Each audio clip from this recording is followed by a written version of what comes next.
Hello students. नमस्कार। कैसे हो आप सब? How are you all? Hope everything is very good and fine and you guys are killing in your education. So today is the video 3 for Knowledge Bank Physics channel. So it is about the parallax numericals. जैसे कि मैंने आपको last class में बोला था कि मैं आपको पैरालैक्स के न्यूमेरिकल्स कराऊंगा।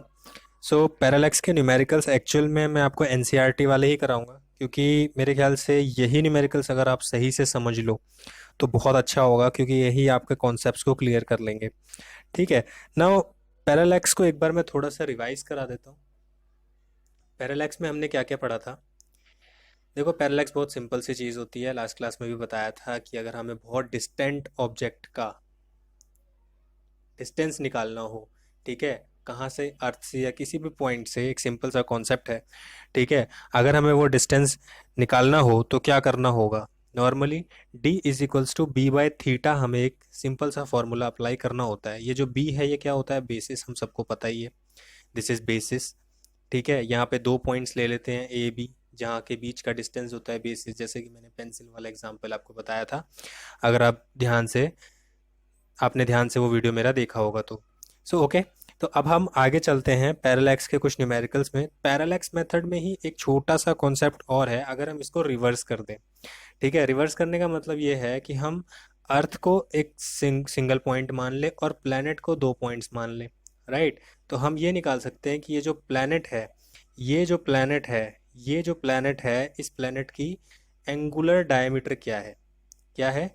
एंगुलर डायामीटर क्या है? इस केस में यहाँ पर जो एंगल बनता है उसे हम बोलते हैं अल्फा।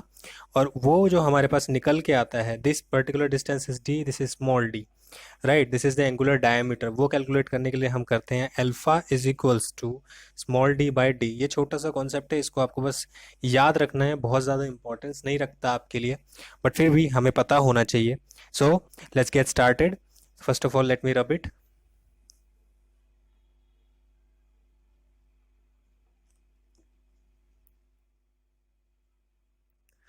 ओके।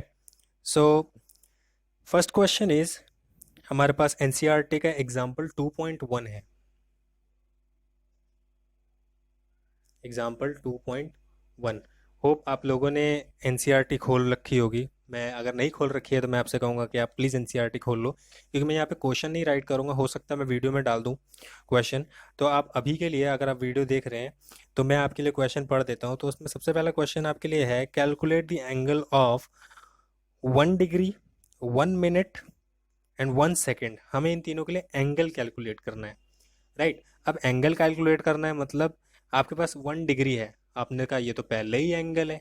ठीक है। तो मैं आपको बता दूं कि हमें ये रेडियन में कैलकुलेट करना है। किस में कैलकुलेट करना है? रेडियन में। अगर आप मेरे वीडियोस को फॉलो कर रहे हो तो आपको पता होगा कि डिग्री को रेडियन में कैसे चेंज करते हैं।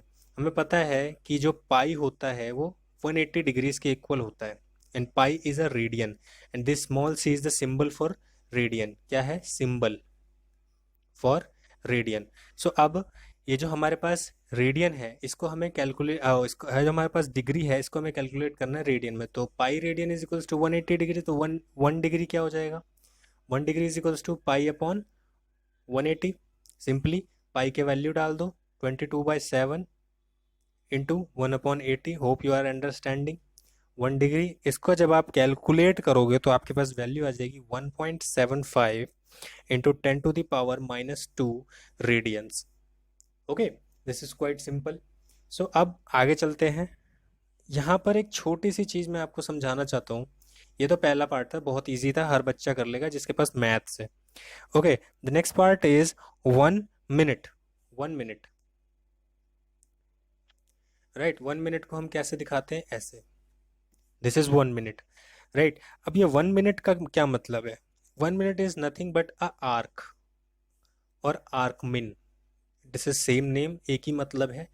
वही क्वेश्चन जब जेई में आ जाता है तो आप बोलते हैं पता नहीं आर्कमिन क्या होता है, हमने तो कभी पढ़ा ही नहीं। तो it is written in NCERT, इसीलिए आपको एनसीईआरटी बहुत ध्यान से पढ़नी चाहिए।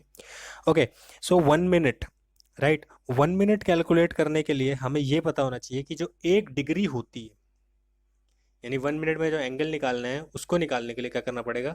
जो 1 डिग्री होती है उसके अंदर हमारे पास 60 मिनट्स होते हैं। क्या होते हैं? 60 मिनट्स होते हैं, 1 डिग्री के अंदर 60 मिनट्स होते हैं।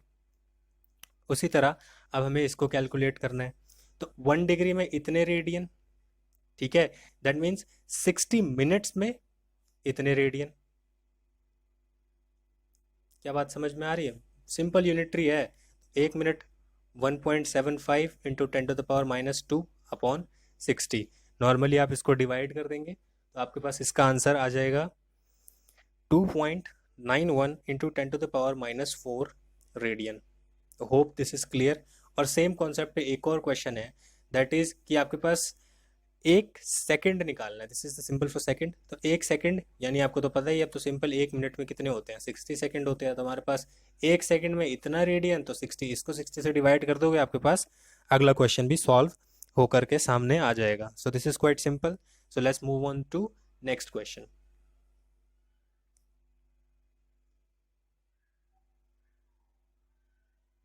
सो guys, this is the question जो आपकी स्क्रीन पे इस वक्त दिखाई पड़ रहा है। मैं चाहता हूँ आप इसको बहुत अच्छे से रीड करो और क्वेश्चन को समझो। अगर आप क्वेश्चन को समझोगे तब आपको क्लियरली समझ में आ जाएगा कि वो क्वेश्चन कहना क्या चाहता है। So the thing is, a man wishes to estimate the distance of a nearby tower from him. He stands at a point A in front of the tower C and spots a very distance object O in the line with A C. क्या कह रहे हो, समझ नहीं आया। एक आदमी है जो एस्टिमेट करना चाहता है उसके पास जो टावर है उसका डिस्टेंस, कहाँ से, अपने पास से। क्या करना चाहता है, वो नापना चाहता है कि ये डिस्टेंस कितना है, राइट। तो अब वो नापने के लिए क्या करता है, एक पॉइंट ए पर खड़ा होता है जो टावर के ठीक सामने है। ठीक है, टावर के ठीक सामने है और उस पॉइंट को क्या बोलता है, सी। ठीक है, वो खुद ए पर खड़ा होता है और टावर पॉइंट कहाँ पर है, सी पर है। ठीक है, उसके बाद spots a very distant object O in the line with AC. He then walks perpendicular to AC up to B. अब वो क्या करता है, AC से B तक perpendicularly move करता है at a distance 100 metre and looks at O and C again. और दोबारा से O और C की तरफ देखता है। Since O is very distant, the direction BO is practically the same AO, but he finds the line side of C shifted from the original line of side by an angle theta is equals to 40 degree. अब यहाँ पे समझने वाली बात यह है, मान लो ये पॉइंट है, मान लो ये पॉइंट है ए जहां से वो देख रहा है, ठीक है, and this is the point C जहां पर वो एक्चुअल में टावर है। ठीक है, तो दिस इज द लाइन ए सी। यहाँ मान लो कोई डिस्टेंट ऑब्जेक्ट है, सॉरी यहाँ पे मान लो, यहाँ मान लो, ओके, यहाँ मान लो ये ए सी हो गई, ये कोई डिस्टेंट ऑब्जेक्ट है। ठीक है, मैं इसको दोबारा से बना देता हूँ ताकि क्लियरली समझ में आए। ठीक है, ये मान लो हमारे पास ए पॉइंट है। ठीक है, यहाँ से वो देखता है, ये हमारे पास सी पॉइंट है जहाँ पे टावर एक्चुअल में है। ओके, अब यहाँ पर एक पॉइंट है ओ।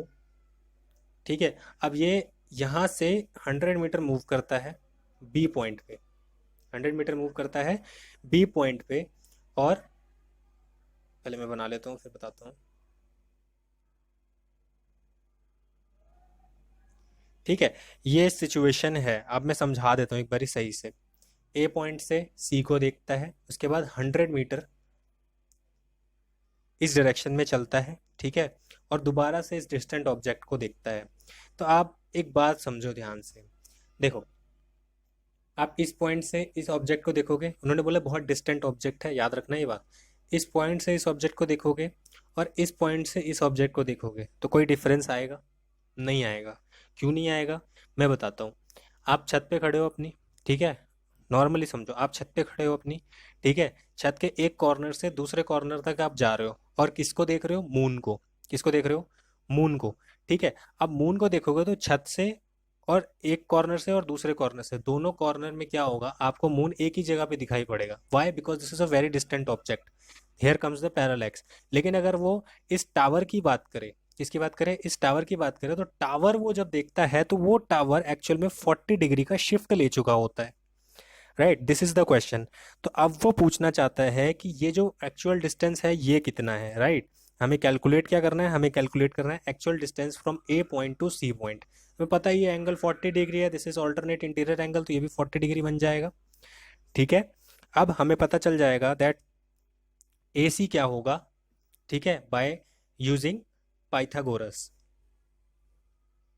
पाइथागोरस थ्योरम आप जानते होंगे क्या होता है, ठीक है। A C square equals to A B square plus B square, यानी हाइपोटेनस का स्क्वायर परपेंडिकुलर और बेस के स्क्वायर के इक्वल होता है। अगर किसी को नहीं पता तो then they can call me in comment section, I will make a separate video on it. Okay, so now we can calculate ए सी। तो हम पहले निकाल लेते हैं क्या, A B. A B what is this, this is perpendicular, ठीक है, upon base ए सी। हमें एक्चुअल में ए सी कैलकुलेट करना है। परपेंडिकुलर अपॉन बेस क्या होता है, टेन थीटा। यहाँ पे थीटा 40 डिग्री ले लेते हैं। अब हमें निकालना क्या है, A B. A B is equals to A C tan theta equal आ जाएगा ए सी टेन 40 डिग्री। अब हमें एक बात पता है क्या, कि हमें ए सी कैलकुलेट करना है, ए बी नहीं। ए बी हमें पता है, राइट। तो A B is 100 is equals to A C into tan 40 degree. तो हम क्या करेंगे, ए सी को कैलकुलेट करेंगे नॉर्मली। यहाँ पर 100 upon tan 40 degree is equals to A C, right. और 100 अपॉन टेन 40 कितना आ जाएगा हमारे पास, 100 टेन 40 की वैल्यू हमारे पास नॉर्मली हम देख लेते हैं 0.8 के अप्रॉक्स आ रही है। तो इसका मतलब this will be comes around 119 metres. Okay, मैं एक्चुअल में कैलकुलेशन नहीं कर रहा हूँ क्योंकि आप लोगों को खुद करनी होती है कैलकुलेशन, राइट। एग्जाम में भी आपको खुद ही करनी होगी। तो मैं नॉर्मली यहाँ पे क्वेश्चन को सॉल्व कर रहा हूँ, आपको एक वे बता रहा हूँ। क्या इस क्वेश्चन में कोई प्रॉब्लम है? अगर कोई प्रॉब्लम है they can call me in comment section. Okay, so let's move on to next question.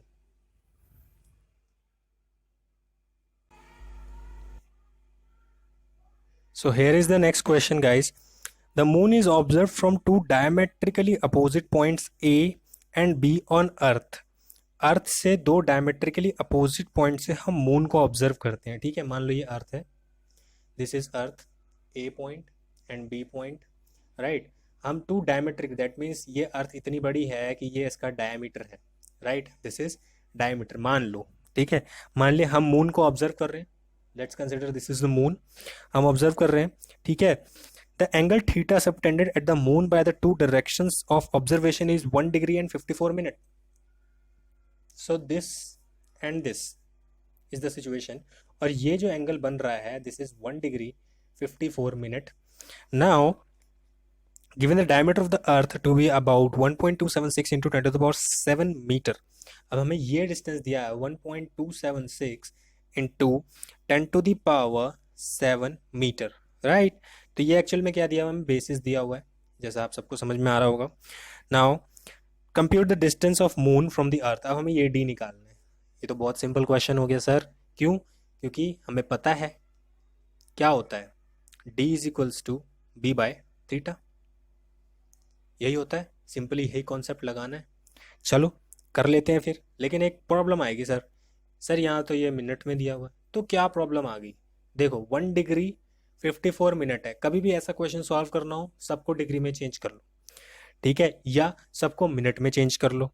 कैसे भी करोगे आंसर सेम ही आएगा। तो अब यहाँ पर हम क्या करते हैं, सबको मिनट में चेंज कर लेते हैं, उसके बाद उसको रेडियन में चेंज कर देंगे, ठीक है, क्योंकि हमें क्वेश्चन हमेशा रेडियन में ही सॉल्व करना होता है। सो नाउ क्या करते हैं, 1 डिग्री यानी 60 मिनट्स प्लस 54 मिनट्स, समझ में आ रहा है? ओके, तो ये कितने हो गए, 114 मिनट्स। नाउ अब 114 मिनट्स में कितने सेकेंड्स हो जाएंगे, 60 सेकेंड्स, ठीक है। तो 114 इंटू 60 सेकेंड्स। अब हमें एक बात पता है कि एक सेकेंड के अंदर कितने रेडियन होते हैं, 4.85 into 10 to the power -6। Okay, now हम क्या करते हैं, इसको मल्टीप्लाई कर देते हैं।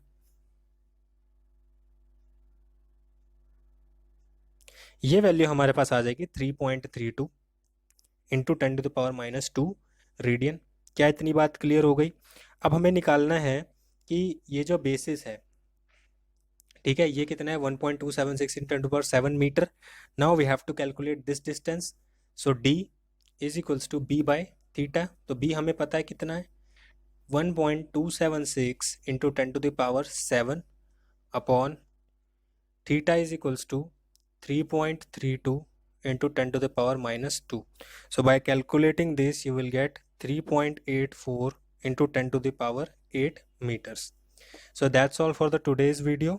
और नेक्स्ट क्लास में हम इससे भी अच्छे न्यूमेरिकल्स सॉल्व करेंगे और आगे के कुछ टॉपिक्स को पढ़ेंगे. So thank you so much, and if you think the video is worth it, if you understand something, so you can subscribe to the channel, and if you like the video, please hit the like button and then share to your friends. Thank you so much.